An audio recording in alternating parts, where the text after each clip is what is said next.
The water crisis in Flint, Michigan will arguably be remembered as one of the most important stories of 2016. Officials say as many as 12,000 children in the city may experience a range of serious health problems after being exposed to drinking water with high levels of lead. The far bigger problem is that thousands of U.S. neighborhoods reportedly have higher lead poisoning levels than Flint. For more details, we cross live to RT's Marina Portnaya. Marina, this is all coming from a Reuters report. They examined lead testing results across the United States and basically found that Flint, Michigan isn't even the worst of it. What kind of chronic problem are we talking about here? Well, Anya, we're talking about a significant problem that demands much more attention than it's getting. A Reuters investigation found nearly 3,000 U.S. areas with lead poisoning rates at least 2 times higher than the levels found in Flint, Michigan. According to Reuters, more than 1,100 U.S. communities examined had a rate of elevated blood tests at least 4 times higher than Flint. The U.S. neighborhoods with poisonous lead levels stretch from coast to coast. Neighborhoods in Pennsylvania, Texas, Ohio, and Maryland are burdened by some of the highest test levels of lead poisonings.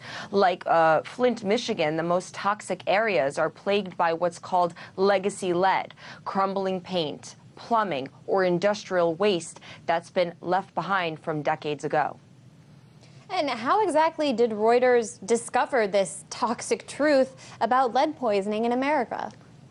Well, Reuters examined neighborhood-level blood testing results obtained from state health departments and the U.S. Centers for Disease Control and Prevention. The data tracks poisoning rates among children tested in each neighborhood in all 50 states.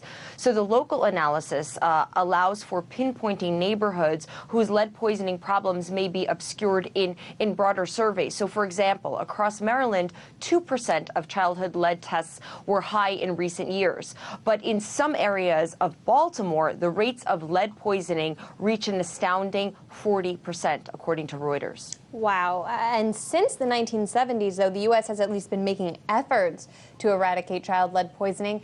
Have any advances been made? Well, there has been a significant drop in U.S. lead poisoning rates since the 70s when heavy metals were phased out of paints and gasoline, but the advances have been uneven. Poor communities are still living with crumbling old paint, corrosive plumbing, and infrastructure, and that keeps a specific U.S. demographic at a disproportional high risk of lead poisoning. It would reportedly cost tens of billions of dollars to clean up all of the lead in America. Right now, there's barely enough money in the federal budget for lead testing. Unlike Flint, thousands of American communities have received little or no funding to combat the toxicity. According to reports, more than 500,000 U.S. children have tested for lead poisoning, and they are at or above the warning levels set by the CDC. And remind our viewers what kind of effect lead has on human health, particularly, we know, on young children whose brains are still developing. That's right. Well, lead is toxic. While some metals can be beneficial in small amounts, the only thing lead does to human health is harm it. Experts say lead is particularly dangerous to young children because it can permanently damage developing brains. Lead poisoning in children has been linked to lower IQs, inability to pay attention, problems with impulse control, among many other things.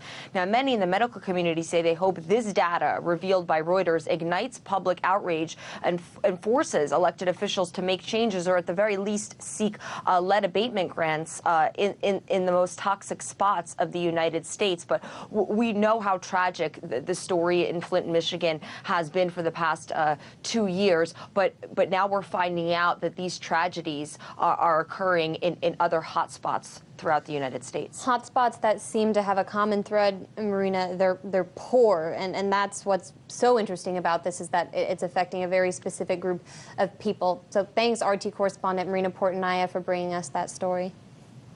Thanks, Anya.